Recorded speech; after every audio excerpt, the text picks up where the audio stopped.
안녕하세요. 김태훈의 현미한 투자자 방송 시작하겠습니다. 오늘은 하나투어에 대해서 좀 말씀드리겠는데요. 하나투어는 코로나 이전만 해도 우리나라 최대 아웃바운드, 우리나라 국내, 그러니까 한국인들을 외국에 여행을 보내는 데 있어서 1등 아웃바운드 여행사였습니다. 그만큼 이 뭐 해외로 출국하는 사람들이 하나투어를 통해서 비행기표를 산다든가 아니면 여행 패키지를 이용한다든가 이러한 하나투어의 서비스를 받고 해외여행을 나가는 사람들이 그렇게 많았었던 것이죠. 그만큼 이 하나투어의 시장 점유율이 굉장히 높았고 나름대로 이쪽 여행사 분야에서는 굉장히 좀 대단한 하여튼 회사였습니다. 하지만 이 코로나 팬데믹 때 완전히 여행업계 전체가 그러니까 하루 한 번 완전히 그냥 셧다운을 해버리고 새롭게 시작을 하고 있죠. 그러면서 하나투어 같은 경우는 2019년 그 코로나 터지기 바로 직전에 경영권이 매각이 됐습니다. IMMP라고 상업펀드의 창업주들이 그 주식을 매각을 했죠. 그러니까 유상증자를 통해서 증자를 받으면서 이 경영권을 넘겨줬습니다. 그러면서 이제 상업펀드를 통해서 단기적으로 구조조정을 하고 이를 통해서 그 지금 현재는 온라인 여행사로의 전환을 추진하고 있는 그런 상황이죠. 그렇게 해서 이제 비용을 줄이겠다고 했고 또 코로나 그 팬데믹 기간에 자연스럽게 이 대리점들이 많이 정리가 됐습니다. 그런 면에서 하나투어 본점이 먹을 수 있는 그런 그 뭐랄까요 그 수익성이랄까 이런 부분에서 굉장히 빠르게 그 개선된 측면이 있습니다. 이 사업 구조조정이 이런 여행업계에서는 대부분의 이 지점들이 독립 채산제를 갖고 있으면서 그 나름대로 자신들이 이 손님들을 본점에다 소개시켜 주는 데 있어서 받아가는 수수료율이 굉장히 높았던 그런 구조였었는데 이 팬데믹을 거치면서 이러한 여행업계의 고질적인 좀 나눠먹기식의 이런 구조들이 많이 사라지게 됐죠. 즉 이 하나투어 본점에서 직영점을 하든지 직영 대리점을 하든지 아니면 이 기존의 그 독립 채산세를 갖고 있던 독립 영업법인들은 대부분 다 많이 문을 닫았습니다. 이렇게 되면서 이제 오히려 이 하나투어 같은 경우는 구조조정을 이 코로나 팬데믹 기간에 이용해서 이제 하게 된 것이나 마찬가지죠. 자, 말이 좀 길어졌는데요. 지금 보시게 되면 하나투어의 그 지배구조 같은 경우는 IMMP가 최대주주로서 16.68%를 갖고 있고 창업주인 박상환 회장과 관이석 부회장이 이 둘이 합쳐서 한 10% 정도를 지분을 갖고 있습니다. 그래서 이 IMMP가 경영권을 매각한다고 했을 때 2대 주주와 3대 주주와 협의를 하도록 이게 뭐 처음에 이제 자신들의 경영권 매각을 할 때 그런 협의가 돼 있는 것 같습니다. 협약이. 그래서 IMMP도 2대 주주와 3대 주주와 협의를 해서 매각을 할 수 있을 거다라고 말을 하고 있고 또 관련해서 이 풍문조회가 들어갔을 때 그러한 답변이 나오기도 했죠. 자, 지금 하나투어 같은 경우는 여행 알선 서비스가 주력입니다. 이쪽에서 대부분의 매출이 발생하는데 보시게 되면 작년 같은 경우는 91.17%의 매출이 이 여행 알선 서비스에서 발생했습니다. 그 외의 사업들은 대부분 좀 지지부진하고 이 코로나 시기에 벌였던 그 호텔업이나 면세업은 거의 뭐 사업을 포기하다시피 했죠. 아예 이제 없어진 거나 마찬가지입니다.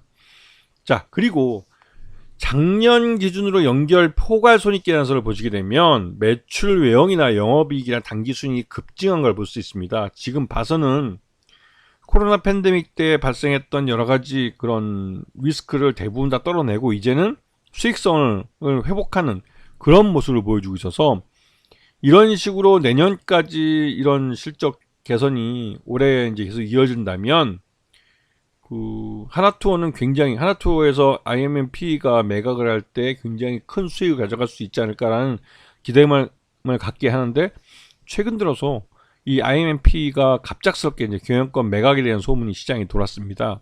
이제 그렇게 급하게 서둘 필요가 있나 생각이 들기도 하는데 지금 이 IMMP가 최대주로 있는 하모니아 1호 유한회사가 지금 이 유상증자를 통해 제3자 배정 유상증자를 통해서 이 하나투어의 최대주주로 16.68%를 갖고 있는 지분을 갖고 있는 회사로 최대주주로 올라 있고 창업주인 박상환 회장과 권희석 수석 부회장이 그 2대 주주와 3대 주주 역할을 하고 있습니다. 그리고 여기에 국민연금이 작년 하반기부터 해서 꾸준히 지금 지분을 늘려가고 있는 상황이기도 하죠.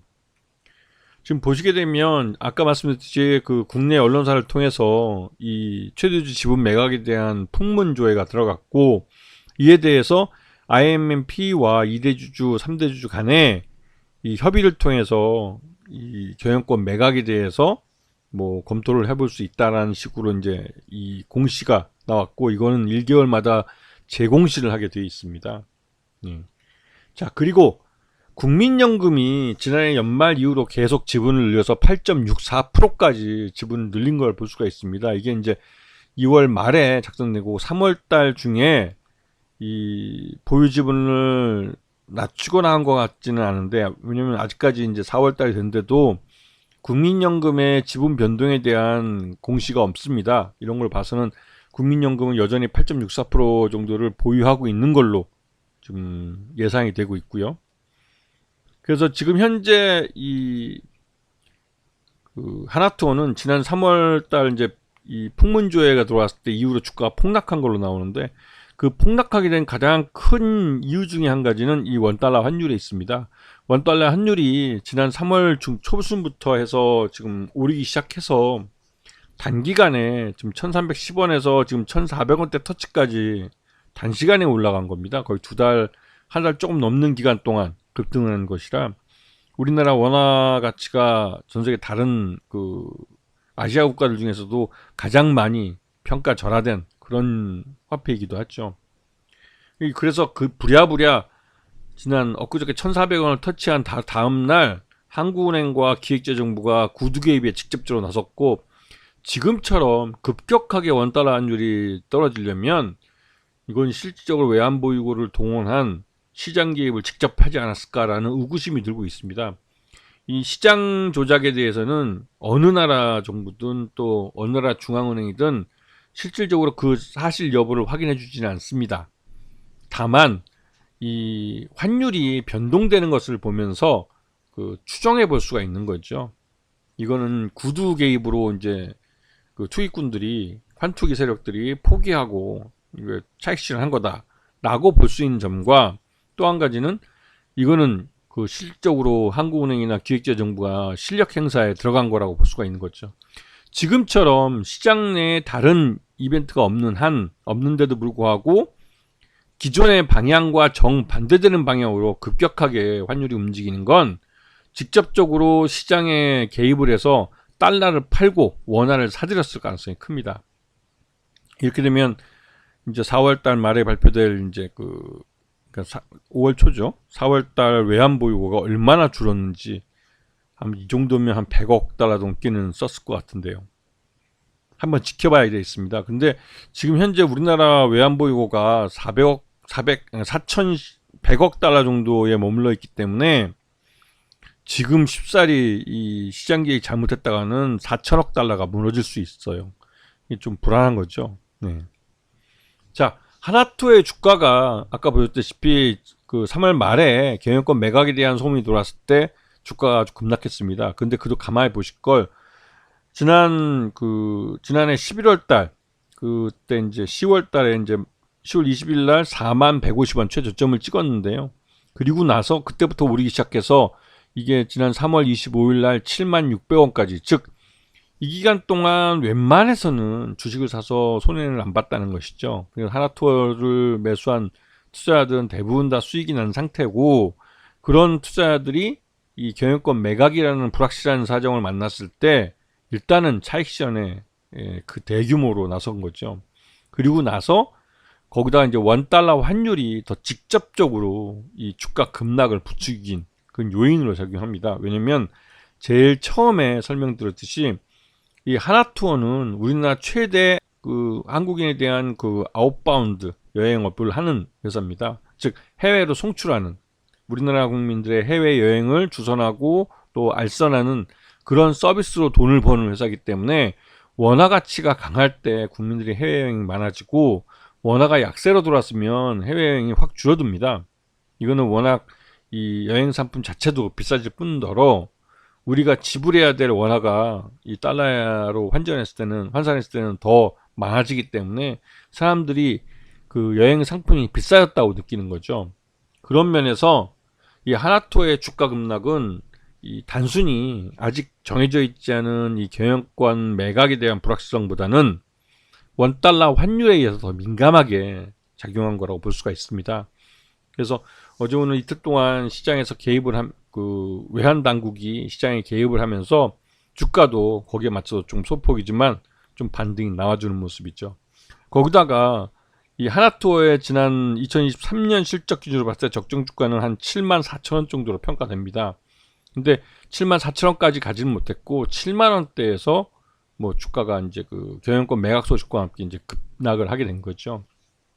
항상 이 주가가 그 가던 방향과 다른 방향으로 돌아설 때는 그 돌아서는 적당한 이유를 시장이 되게 되는 거죠. 그게 바로 경영권 매각에 대한 그런 풍문조회였습니다.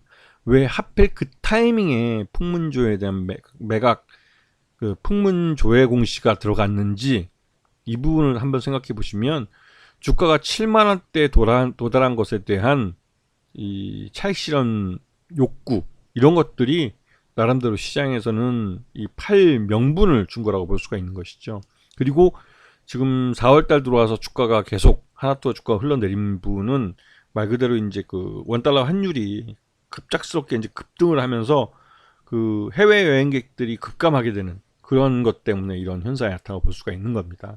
하나투어의 그 사업적 이 뭐랄까요 사업의 특성상 이 원달러 환율에 민감하게 실적이 연동될 수밖에 없습니다. 근데 이런 부분들을 감안해서 이 종목을 잘 보셔야 되는 거죠. 아시겠죠? 자, 오늘 방송 여기서 마치겠습니다. 감사합니다.